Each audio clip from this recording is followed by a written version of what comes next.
Hey, what's up guys? This is Anthony from AnthonysCustoms, and for this review, we are looking at the SH Figuarts Tiger and Bunny The Rising Wild Tiger Style 2, which is a very similar figure to the last Wild Tiger figure I reviewed, but it's actually, I think anyway, a much better figure. It has a lot more to look at. So this is from the movie, I understand. I haven't finished watching the anime yet, so I'm not sure, but I'm pretty sure this is like the movie that follows the standard anime, I think.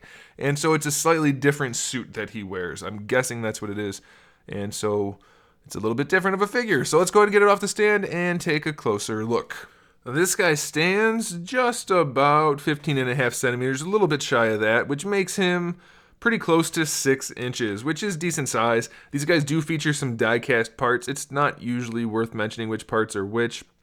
It's pretty good though, because most of the time they're in the legs, and that does help for balancing issues. Unless you want to do a kick or some kind of dynamic pose where the feet are not on the ground, then it could be problematic. But what really makes these guys stand out is, look at the paint job. Super shiny, lots of metal parts, metal looking parts, lots of translucent neon green plastic. And then, like I said, this is the newer version. It has extra paintwork in here, a little bit more line work throughout. Just very, very clean, very nice looking figure. And that's why I got it. It's almost the same, practically speaking, as the first figure, but lots of little details are much more defined and even changed on this model. So let's go ahead and talk about the accessories. We don't have a ton. We have the 2 fist hands that come on him in the package, 2 style pose hands, and then 2 gripping hands. And then we have his little rope line shooter thingies that can peg into his gauntlets, and then he can actually grab those. And those do have a hinge at the handle to help him grab them. But that's it. Other than the display stand, they all have their own display stands, which is really nice. And they are usually in a character-specific color, which is also a very nice touch. So it's pretty cool. I just want to point out, in case you guys couldn't quite tell what's going on with this guy, these translucent parts, sometimes like at the top here, they're just pretty much translucent plastic with like branding on the side, and there's nice paintwork. But over here in particular, it's translucent plastic with painted stuff inside. It just looks really, really fantastic. It's very, very cool looking. Same thing for the forehead piece. Translucent plastic with stuff inside. Very cool. Very nice paintwork throughout. Love the look of this guy. As far as the articulation goes, the head is on just a hinge, and then I think the neck itself is on a ball peg. So you can move the neck around like that, of course forward and back, but then the head is on a hinge. So most of the articulation is actually going to be coming out of the neck, which isn't a bad design. That's not too bad. I like that. The only thing that really limits it is the collar piece. Otherwise, it looks really good. For the shoulder, we have a really nice ball peg where it connects to the body, so it moves around quite a lot. This does get in the way some. You could probably hear it banging, clicking against it. But that's okay. It still gives you pretty good range. And then this is on a hinge, which is actually part of the shoulder joint, which allows you to move the arm up. So having that black peg that holds that green part up there, that is what's limiting the range. But it's really not too bad. I mean, you can still almost get the arm all the way horizontal, so it's okay. I think it would have been a little bit more ideal for that black tab that holds this shoulder pad to be connected to this piece. That would have helped, but it still gives you pretty good range. And then you do have your bicep swivel, double jointed elbow, but it's a little bulky, so only a little bit better than 90 degrees. And then for the upper torso, it feels like it's just a single ball peg.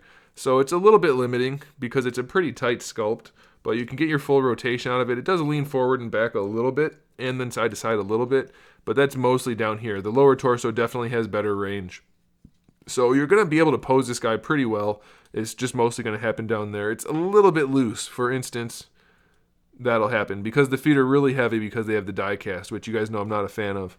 And then for the hips, we do have hinged ball pegs, so you can drop the leg down and give yourself pretty good range. It's a very stiff joint though, so be careful. You don't want to torque that the wrong way. But look at that. Look at that. Really, really good range. No angle to the leg or anything. It just straight out there. He kicks very high. It's nice. And it goes back a little bit. And then, of course, that ball peg will allow us to bring the legs out to the side a fair amount. That's almost full splits, so that's pretty cool. You have a thigh swivel, although I can't get mine to rotate, so I'm not 100% certain. I'm pretty sure right above this spot right here, so you can see this is the socket the ball peg fits into. This should rotate around that, but I can't get it to go. I can only get it to rotate on the ball peg, so I can't say for sure what's supposed to happen there. The knee joint lines up very nicely when it's not bent, but then when it is bent, it's not a bad design. It's a little skinny, but you get pretty good range, and it doesn't look bad, so I like it. I think that's okay. And then for the ankle, we have an actual hinge going forward and back. We have an actual hinge for the ankle rocker. It doesn't give you the best of range, but it does have that, like a true perpendicular hinge, so that's pretty cool. We have a toe hinge, which doesn't give you very much, but it is there, so if you want to use it, you can. And then, of course, you have this hinge here, and you can rotate it at the ankle. So pretty much any posability you want to do, you can do. And they painted the bottom of the feet. So yeah, it's a super solid figure. If you're a Tiger and Bunny fan, which I have a feeling more of those people are going to exist in the near future, thanks to Netflix having Tiger and Bunny. That's finally why I got around to watching it, and I really enjoyed it.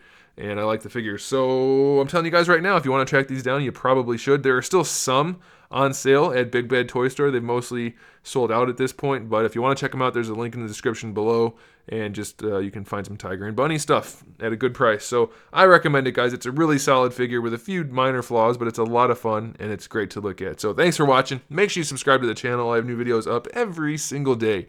We talk about action figures, movies, TV shows, video games, all kinds of fun stuff. So make sure you come back for that. Give the video a thumbs up if you liked it, and in the meantime, keep collecting.